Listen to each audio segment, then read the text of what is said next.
For a lot of people, it's been pretty rough trying to get one of these 8Bitdo Sn30 2.4 gigahertz wireless gamepads for the Super Nintendo or Super Famicom. It works only on original hardware or a clone hardware like you see the Super NT here. As long as it has the original Super Nintendo port, you could use these on it. Fabulous freaking controller. But out of nowhere, they just stopped selling them.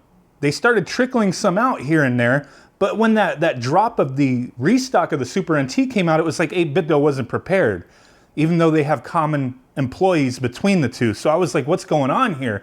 Every once in a while you would see these on AliExpress, but they wouldn't ship to the US. I asked them about that and they just said they couldn't. There was restrictions that Amazon should be getting some. And sure, they did. They got a few here and there.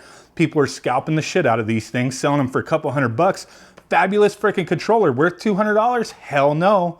We have other options out there that we can use in, place of this, but I still love the form factor, right? Now, out of nowhere, these guys stealth dropped this new version of the 2.4G Super Nintendo controller, the transparent edition. They posted them on their AliExpress, same thing, you couldn't order them if you're in the US, and then they posted them up on Amazon. So I'm really curious to see, is this like completely new? Is there anything different with it? I want to tear it down, test it real quick, do all that good stuff. But yeah, they kind of stealth dropped it. It's a smoke transparent, color transparent edition. And they put them up on Amazon for 25 bucks initially. I pre-ordered a couple of them and that order still hasn't shipped. Later in the day, they reposted them or they changed the price to $30. So I ordered 2 of them then. And they shipped those, but my $25 ones, what's going on here, man? Seriously, I wants to know. But regardless of all that noise, if this is anything like the original, which has been out for a long while, I mean, over a year at least. I don't remember exactly when that came out, but I've had this since the day it came out. Love this controller. I wanted extras to have as spares. And then here we go. The smoke, transparent, whatever you want to call it. My first time opening this thing up, I wants to take a look. See if it's anything like that clear one they initially had that was for the clear Super NT. And you know what? It looks a hell of a lot nicer than that one. Let me go ahead and peel that off. Wow, okay, they got this like overlay area on the clear one that they put out, the Bluetooth one. It was like a sticker. This does not look like a sticker. It's just the plastic. They put like a clear overlay and it looked funky to me. Wow, this looks amazing. This definitely go well with the black Super NT that I know a lot of people have those ones. I have one in the box. I'm not sure what I'm gonna do with it. Why do I need 2 Super NTs? But here it is, man. We still have the micro USB for charging, so they did not change that. They do give you a cable. I have so many of these cables. They do mark them with their logos on it. That's nice. We don't need that right now. And then the receiver. Nothing to it, you just plug it in. There's no like port to update, nothing to sync. It's just, you plug it in. And it is exactly the same as the previous version. Color doesn't look to be different at all. Okay, plug that in. We are gonna go ahead and tear this down in a second.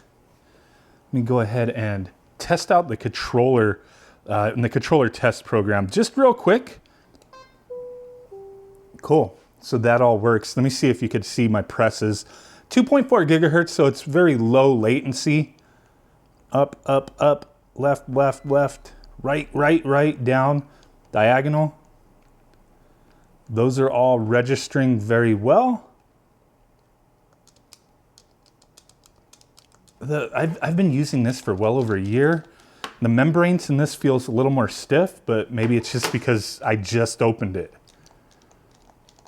Okay, let's go ahead and get back to the menu, see if the diagonals register funky. As I've shown before with certain controllers, like if you're in a menu, like in the SD2 SNES Pro, you go up and down. If you hit right, it jumps to the bottom, left, it jumps to the top. That's how it's supposed to behave.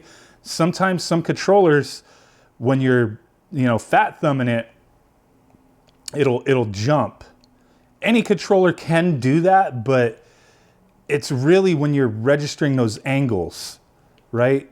But what we want to see is making sure that hitting down, we're not accidentally registering diagonals too easily. Like you could force it, Like, as you see, we could force it, but just being regular with it, like baby pressing it, fat thumbing it, I'm not having any issues, so it feels good. I'm gonna go ahead and tear this down to showcase. I just wanted this to be a quick video showing this new version here.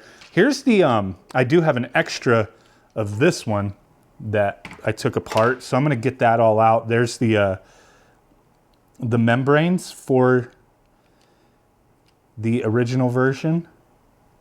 There's the D-pad membrane. So we want to go ahead and open up the new one and take a look, see how that all works. All right, there's the two membranes for the buttons and the D-pad on the original version.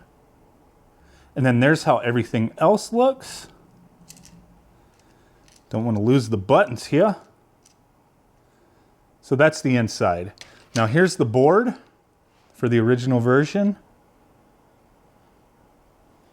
All the pads there, broken in half on button side there in like quadrants, I guess.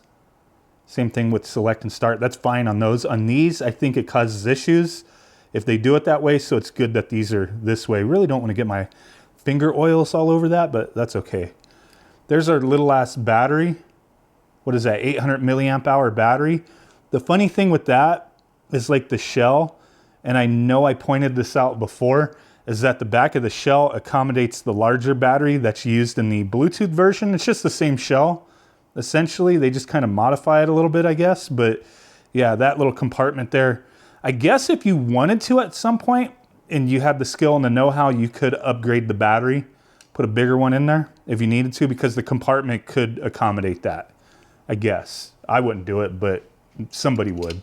So there's that. Let's go ahead and tear this one down and take a look at the insides.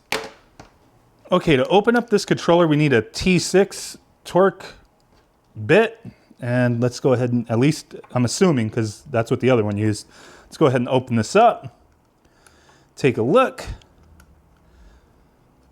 This one has black screws. The other one was all silver screws.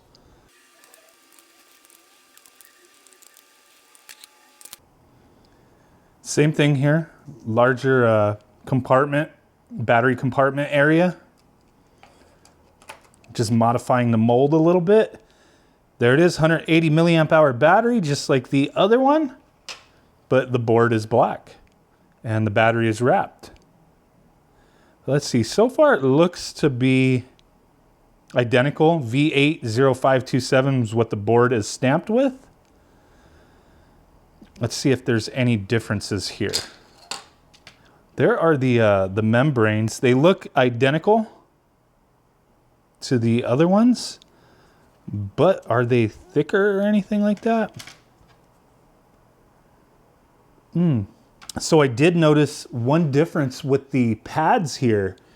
The original one, as you could see, like the contact pad, I gotta get a close up on that.